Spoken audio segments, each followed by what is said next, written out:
There's nothing more I love than a fight, a good old-fashioned round of fisticuffs. Two evenly matched opponents just going at it. And if there's one thing anime has no shortage on, it's good fight scenes. I said I was going to do this a while ago, and finally I'm living up to my word. But first, a few ground rules. First off, one fight per franchise, or else this would just be a whole litany of Yu Yu Hakusho and Dragon Ball Z fights. Also, it doesn't just have to be fist fights. Guns and swords are fine so long as it's mostly mano a mano, or just one guy versus several guys. But two large groups fighting each other or battle scenes are going to be excluded from this. So, with those ground rules out of the way, let's go ahead and get this started. Number 10, Guts vs. Griffith, 1 and 2 from Berserk 1997. These two guys fought twice, and both times the exact same thing was laying on the line: Guts' freedom. In the first fight, Griffith promises to let Guts go, so long as he can beat him in a duel. Guts, seeming to live just to fight, accepts this offer, but it very quickly shows that he is completely outmatched. He ends up losing that fight, but not for lack of trying. He even bites down on Griffith's saber and just tries to manhandle him out of the way, like a fucking savage. After he loses, he's forced to join the Band of the Hawk, but later on, after a whole bunch of shit happens, I mean a whole bunch, just go watch the original Berserk, it's fucking amazing. They fight a second time after Guts overhears that Griffith cannot consider a man his equal unless he has some sort of goal to go after. And after hearing about this, Guts sets off to go find his own goal in life. However, Griffith isn't going to let that pass so easily. In the second fight, we easily see that Guts has improved massively as a fighter. His years spent with the Band of the Hawk has changed him drastically, not just physically, not just in his fighting prowess, but also the mentality with which he fights. He wins the second fight somewhat handedly, almost like Griffith did to him in the first iteration. There's so much riding on the line here, especially as the end of the series plays out. And at the end of the day, it's two men who are very, very different from one another, who have very different fighting styles, and very different goals which they want to achieve. This fighting scene isn't very flashy, it's not very technically brilliant, but there's so much writing here, there's so much subtext, that it's almost impossible for me to really explain with words unless you've actually watched the show yourself. And it's because of all this context that I can't really put it up any higher on the list. 10's about the best I can do for you.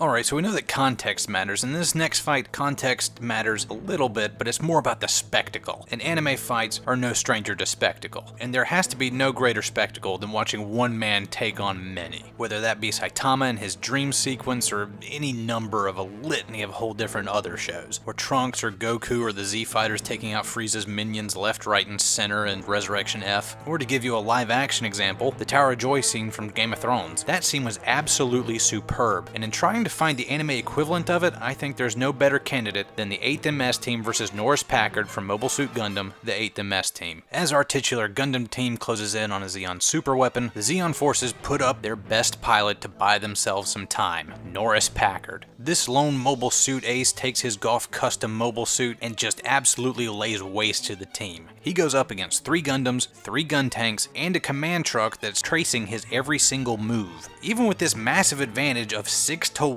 and one guy who's feeding them information, they just get picked off one at a time. Norris uses every single trick in the book, EMP, using human shields, even getting really creative with how his Gundam moves, but Norris' strong suit is close-in fighting, hand-to-hand or even melee combat in mobile suits, something that the 8th MS team is just ill-prepared to deal with. As Norris Packard cuts through the team, it falls on our main character, Shiro Amada, to rip off the arm of his own EZ-8 model and beat Norris over the head with it. That's how close this came. With this sudden unexpected move, Norris is taken aback and Shiro switches to his beam saber, which Norris is unable to deal with. Knowing that the situation is hopeless, Norris lunges forward in a seemingly suicidal attack. Shiro cuts his mobile suit in half, and as the top half of Norris's mobile suit falls forward, he uses one last hand cannon burst to take out the last gun tank model, the only model of mobile suit that was able to deal with the Zeon super weapon that's about to take off. Well played, Mr. Packard, well played. Well, that's pretty good for spectacle, but what about technical prowess? Certainly Spike from Cowboy Bebop has a lot of really good fight scenes, but he was really modeled after Bruce Lee, a very, very unorthodox fighter. Bruce Lee's fighting style was so unique and so tailor-made for specific situations that it's not really a good determinant of actual fighting style in the real world. If you want to watch two dudes actually fighting for real, go watch a UFC match, and you're going to see something a lot like Nagisa vs. Karma in Assassination Classroom Season 2. With the fate of Koro-sensei soon to be determined, the class splits up into 2 rival camps, one headed by Karma, the other Nagisa, who were once really good friends. But now, pitted against each other in this 50-50 split, the class decides it the only way they know how,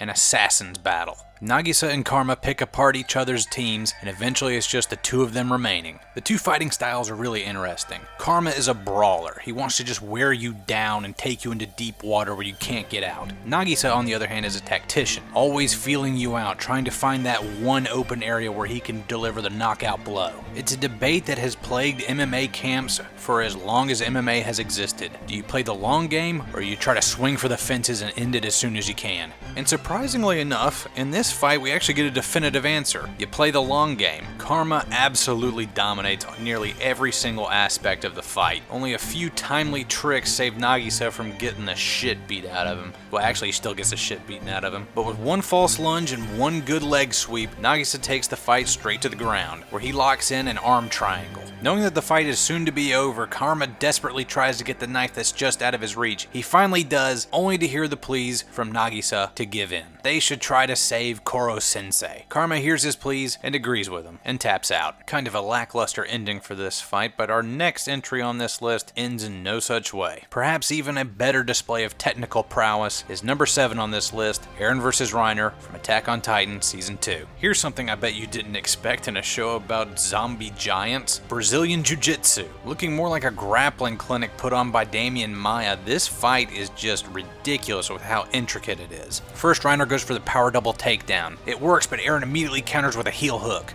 Eren kicks him off, gets back up to his feet, but Reiner goes for the power double again. Eren then immediately counters by pulling him into guard and going for a guillotine choke. Eren locks in the guillotine choke, looks like he's about to choke him out, but then Reiner tries to pass the guard. Mikasa slices the back of his knee so he can't pass anymore. It all looks like it's about to be over, but then the colossal titan falls down on both of them and they just disappear into a sea of smoke. Whew!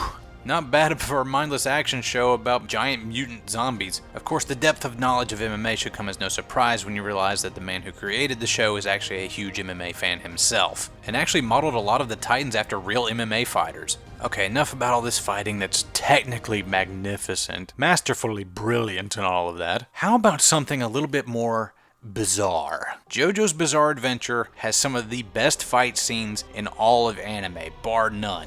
I mean, there's so many good ones, even if you're talking about the first 2 parts where we're using Hammond, or part 3 and beyond where we now have stand powers. There are so many good fights, but I can only pick one, so it would probably have to be the most complex fight out of Stardust Crusaders. Number 6, Polnareff and Kakyoin versus the Hanged Man. The Hanged Man is probably one of the craziest stand powers in all of JoJo. He has the ability to attack people from mirrors and other reflections, and can actually seemingly teleport from mirrored surface to mirrored surface. At first, Polnareff and Kakyoin think that he can only attack through mirrors. They leave town only to realize that the Hanged Man is still hot on their trail. He's followed them out into the desert, using the reflections off of every polished rock, every broken glass bottle, every single drop of dew. At one point, the pair even realize that he can teleport into people's eyes using the reflection of their pupils. Eventually, the stand user reveals himself, Jay Guile, the man with 2 right hands, the man that murdered Polnareff's sister. But Jay Guile has set up a trap. He's actually lured Kakyoin and Polnareff towards a congregation of drifters. Jay Guile points to Polnareff and Kakyoin and says that they have a lot of money and that they're willing to give it away. All the drifters come towards them and surround them where there's no place to go. The Hanged Man starts darting around their eyes and there's no place to hide. Polnareff and Kakyoin get cut to shreds. However, using the knowledge that the Hanged Man can travel from the reflections of people's pupils, Kakyoin throws up a coin into the air, and all the people gathered around Polnareff look up into the sky. Polnareff then kicks dust up into their eyes. With no other place to go other than the coin gleaming in the sun, the Hanged Man darts towards it, only to be stabbed by Silver Chariot, and Polnareff finally has his revenge. I said earlier that gunfights were kosher, so where are these damned gunfights? Mech battles don't count, especially when they're all hand-to-hand, so let's go ahead and have some goddamn gunfights. I know what you're thinking, it's gonna be Black Lagoon. He never shuts up about Black Lagoon. No, it's not gonna be Black Lagoon, it's gonna be Trigun. Number 5, the showdown between Vash the Stampede and Knives Millions. The 100+ year standoff between these two brothers finally comes to a head, and dear God, is it one hell of a gunfight. They pull out all the stops. Some trickery, decoys, basically playing Russian roulette with each other. It gets crazy. All of this while interspersed with a lot of backstory in the episode as well. Not to mention they even break out the angel arms. At one point, Knives gets both guns, about to go double angel arms on Vash, and it looks like it's gonna be all over. But then the ghost of Nicholas D. Wolfwood comes to the rescue, telling Vash to stop being a fucking idiot and use what he gave him. He pulls out that gun that's so heavy with mercy and shoots Knives right in the damn chest. He uses the slight break in the action to grab his own revolver back and finishes the job. Eat your heart out, Revy. You wish you had a fight scene that cool.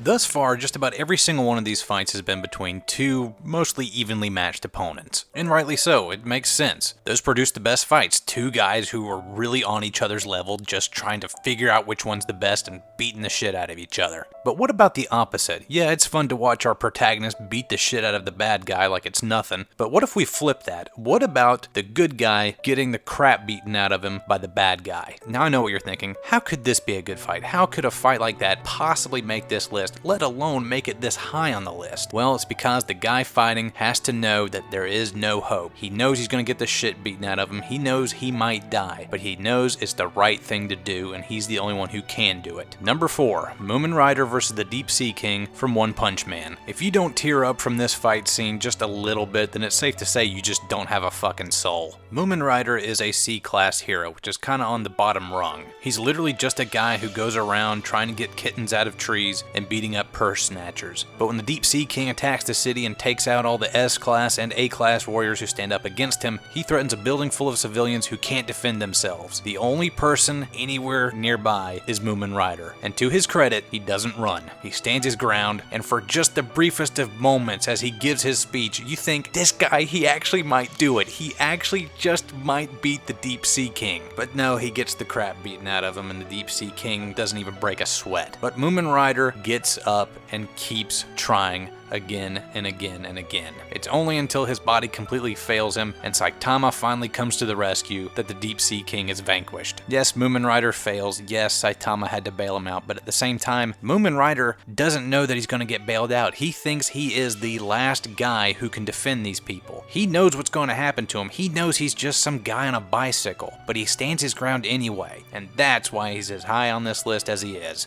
If you've been paying attention, you might realize I haven't included a single fight from a single tournament arc yet. Let's go ahead and fix that joint. How about a fight from one of the best tournament arcs to come out in recent years? My Hero Academia, but which fight should I choose? God, there's some really good ones. But honestly, the decision is kinda easy when you come down to it. Midoriya versus Todoroki from the semifinals of the Student Sports Festival in My Hero Academia Season 2.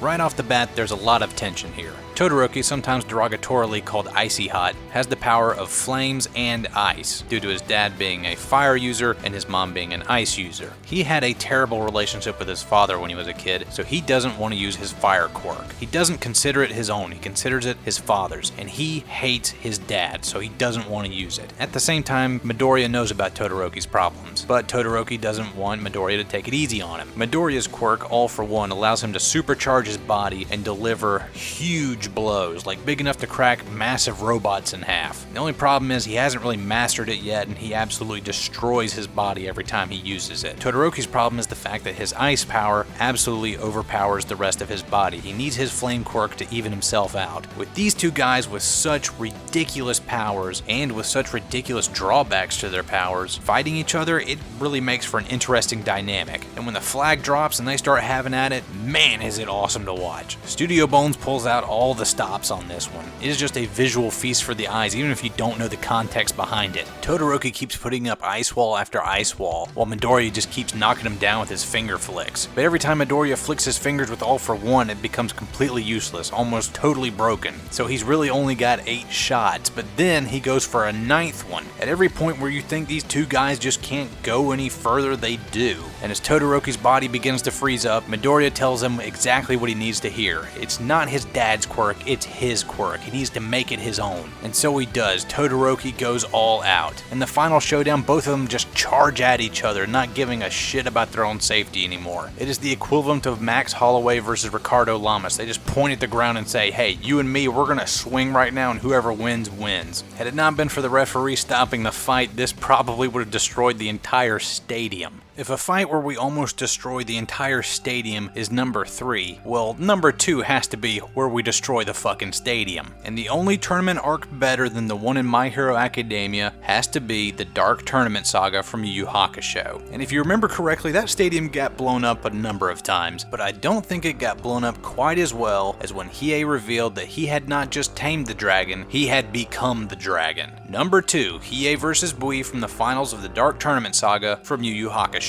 The destruction of the tournament venue begins almost immediately. Bui starts hurling tiles out of the arena floor at Hiei. Hiei skillfully dodges, and after a while, Bui just simply gives up and realizes that the way he's fighting this right now isn't gonna work. He then proceeds to take off his armor and reveals that his armor isn't to protect himself from others, it's to protect others from himself. With Bui fully unleashed, he starts up his battle aura, while Hiei counters with the Fist of the Mortal Flame. Both these fighters have a pretty even back and forth with some really inventive movement, and for the time, some really great animation. Eventually, Hiei decides he has to up the ante as he's starting to get worn down and is starting to look like he's losing this fight. He unwraps his arm, which was damaged during the first round of the tournament, in which he used the Dragon of the Darkness Flame, an attack in which he utilizes an ancient demonic force on his enemies. If used by a lesser demon, it could kill them, and it pretty much takes Hiei's arm completely out of commission. For the second time, he unleashes the dragon at full force, and Bui grapples with the dragon and does the unthinkable. He actually wins out over this ancient demon and hurls it back at Hiei. The dragon totally consumes Hiei, but then, of course, comes the famous line, "I am the motherfucking dragon." Well, he didn't say it that way, I mean, you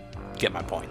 Bui then pulls out all the stops against Hiei, does everything he can, and comes up short. Hiei delivers one final blow and sends Bui hurling across the tournament floor. A 10 count is given, and Hiei is declared the winner, becoming the only character in the entire show to not lose a single fight during the tournament. What a fucking badass.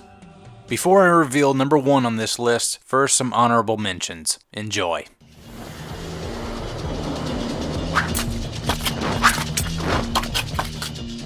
人違いだ。柳生の連中なら先ほど死んだ。死んだ？私が。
You've probably already guessed what series number 1's going to come from, so I'm just going to go ahead and spoil it right now. It's Dragon Ball Z. It is perhaps the most storied, the most heralded, the most critically acclaimed shonen battle show to ever air on TV. And rightly so. I mean, it has just some downright iconic anime fights. Gohan vs. Cell, Piccolo vs. Android 17, a whole litany of fights from the Majin Buu saga. I mean, those were some downright barn burners. But for number 1, I have to go with the Grand Poobah. Number 1. Goku vs. Vegeta from the Saiyan Saga of Dragon Ball Z. The stare down from the start of this fight just sets it all up. I mean, it's perfect. It's like something straight out of a classical western. The son of a low-class Saiyan warrior versus the prince of all Saiyans, just staring each other down in this desolate canyon. And what ensues not only sets up what every single Dragon Ball Z fight is going to be like from this point forward, it pretty much sets up what every single shonen fight is going to be like from this point forward as well.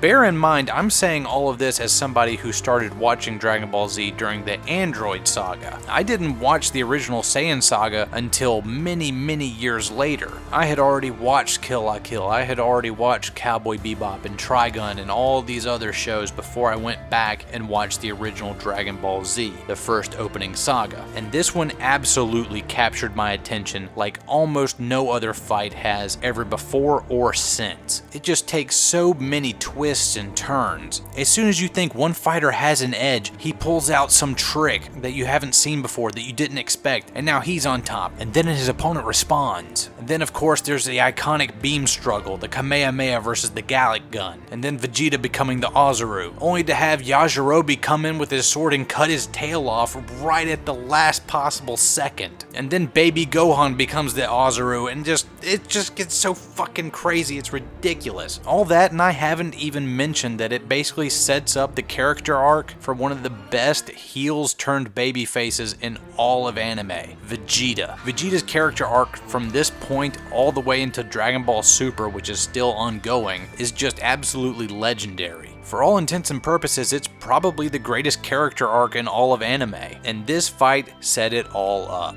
Not only is it fun to watch, not only does it throw a lot of curveballs at you, it basically defines what an anime fight should be. It's almost perfect, and that is why it is number 1 on this list. Well, that about wraps up this top 10 list. If you liked this one and you want to see more of them, let me know. Comment down below and tell me what you think. Until next time, take it easy.